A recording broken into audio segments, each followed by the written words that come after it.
Pablo dice que respiraba amenazas, este hombre imponía miedo, temblaba, era temeroso, y tu temblante, hermanos, era serio, no andaba jugando con nadie. Así que de ahí tenemos la historia de este hombre, hermanos, humillado delante del Señor. Él era de Tarso, ahí lo dice la escuela, ¿verdad? Toda la historia, ahí lo vamos a leer, hermanos. Lo que viene adelante dice el propósito de la lección. Hoy sí les suplico que agarre cada uno su cuadernillo o su hoja y vamos a leer la introducción.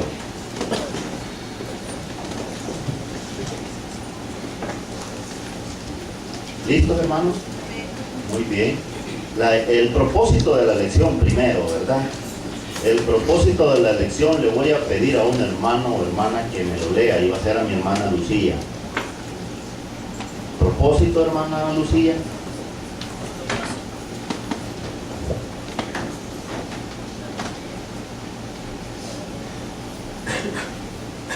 Aprender quién es Saulo de Tarso, cómo se convirtió y el impacto de su conversión tuvo en la iglesia. Gracias, hermana, muy amable, Dios se lo pague. Aprender quién era Saulo de Tarso.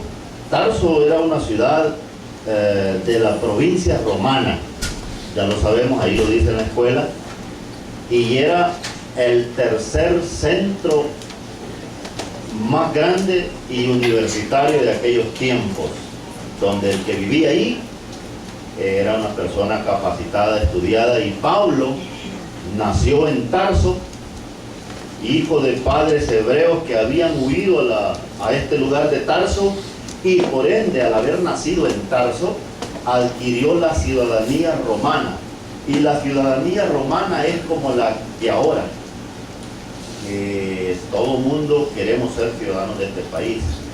En aquel tiempo también el que era ciudadano romano era bien visto y tenía derecho de apelar al César, tenía derecho de defenderse, le ponían, como dicen nosotros, abogados, le ponían quien defendiera por él y se podía expresar. Y Pablo fue nacido en esa ciudad. Fíjense que hasta esa ventaja tuvo. Era hijo de padres muy influyentes en aquel tiempo, o sea, que era de gente rica, no eran pobres, ¿verdad? Era una persona que lo tenía todo. Así que al ser de Tarso, se vino a estudiar aquí a Jerusalén a los pies de Gamaliel, un sacerdote estrictamente fariseo, de fariseo, dice él, no dice que era un fariseo simple y común, no, era un fariseo de fariseos, y era un hombre apegado a la ley y a las tradiciones. Así que no era cualquier cosa este hombre, Dios lo escogió por sus cualidades, tal vez, digo yo. Introducción. Le voy a pedir a un hermano que me lea desde donde dice debió Pablo, ¿verdad? Algunos hasta donde dice revisémoslo, ahí cerquita. El otro va a leer los 6 puntos que están ahí, otro hermano, y otro hermano va a leer donde dice este era el hombre conocido como Saulo. El primer hermano va a ser nuestro hermano Ismael. Introducción. Sí. Debido a que Pablo algunas veces escribió de sí mismo en sus cartas, nosotros podemos aprender de sus propios relatos acerca de él. Los versos claves para esta lección nos proveen de una declaración de identidad. El no converso Saulo que perseguía a la iglesia tratando de destruirla, Gálatas 1:14, puede indicar la ambición personal. Y como yo aventajaba en el judaísmo a muchos de mis compatriotas, al escribir esto, estaba Pablo admitiendo que él se estaba autopromoviendo por perseguir celosamente a la iglesia cristiana y por ende buscaba un papel en preservar las tradiciones judías. Filipenses 3, 5, 6 nos provee las credenciales de Pablo antes de su conversión. Cada frase en este catálogo del patrimonio familiar de Pablo tuvo un significado especial. Revisémoslo. Gracias, hermano. Los 6 puntos descritos ahí, le voy a pedir a mi hermano Marcos, si lo puede leer, por favor.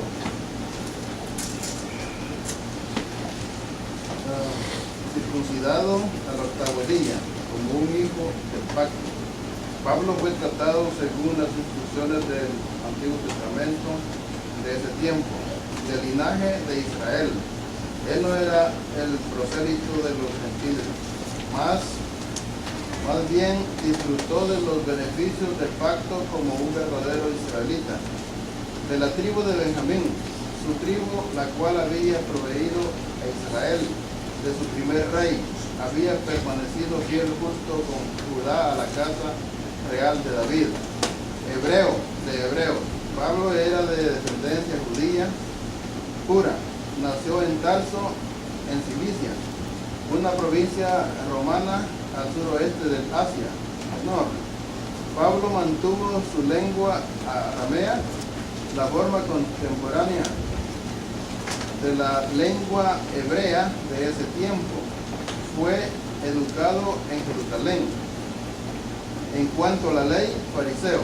Pablo era miembro, como lo era su padre, de los fariseos, la secta más estricta y obediente a la ley en el judaísmo. Eran defensores ortodoxos de la ley de Moisés. En cuanto al celo, Pablo se responde a sí mismo. Había sido un perseguidor de la iglesia cristiana porque había visto que esta era una amenaza a su religión judía. En cuanto a la justicia que es en la ley, irreprensible, nadie podía acusar a Pablo de descuidar el menor requisito de la ley. Había obedecido los mandamientos de Dios en su vida en forma literal y observancia externa. Esa era la justicia en la ley. ¿Leímos? Hasta ahí, hermano. Hoy le voy a pedir a un hermano o hermana voluntario que quiera leer Este era el hombre hasta terminar. Vamos, porque el tiempo nos avanza, hermano. Sí, hermano. Este era el hombre conocido como Saulo de Tarso. Es introducido por primera vez cuando apedreaban a Esteban.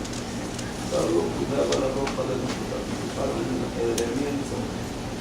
Ella consintió con su muerte de Esteban. La muerte de Esteban indicó a Saulo que las condiciones eran propicia para montar una campaña y liberar a Jerusalén de los cristianos. Como la autoridad cristiana hizo estragos a la iglesia, entrando en los lugares cristianos, arrestando y encarcelando tanto a hombres como mujeres.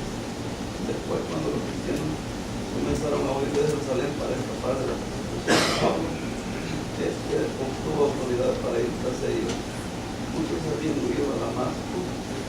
Saulo se encontraba en camino hacia ese lugar para buscar mujeres y hombres cristianos y traerlos a Jerusalén. Cuando ocurrió su recurso de personas cristianistas, como resultado, el celo que él había usado contra el Evangelio de Cristo se transformó en predicar ese Evangelio. Gracias, hermano, muy amable. Gracias a mis hermanos que me han ayudado a la introducción de la lección, los padres, hermanos. Allí está todo en lo que es la introducción. Podemos agregarle más. Está dicho todo, cada punto, ¿verdad?, que está allí. Fíjense que me llama mucho la atención, ¿verdad?, el punto último es el número 6. Hay 6 puntitos ahí. Ustedes ven el número 6, dice: en cuanto a la justicia que es en la ley, era como, era irreprensible. Nadie le podía revocar nada al apóstol, porque fue después, antes de ser apóstol, ¿verdad? Nadie podía acusar a Pablo de descuidar el menor requisito de la ley. Había obedecido los mandamientos de Dios en su vida en forma literal, tal y como estaban escritos, así los obedecía. Y la observancia externa, esa era la justicia en la ley para él. ¡Qué equivocación más grande! Él lo que quería era que la gente, al hacerlas cumplir, fíjense que en el judaísmo pues se trataba de una secta de judíos. El judaísmo, el primer requisito era que la persona tenía que ser circuncidada. al 8º día de nacido o cuando llegara ya viejo, no había problema. Pero si llegaba una persona extranjera que no era de la nación de Israel, lo primero debía de circuncidarse, tenía que guardar toda la ley para poder ser miembro de esta secta del judaísmo. Estricta, hermano. Estricta sobremanera, que era una educación tan grande para ellos, hermanos, y tan justificada por los ritos y por todo lo que se hacía, que no cualquiera aguantaba.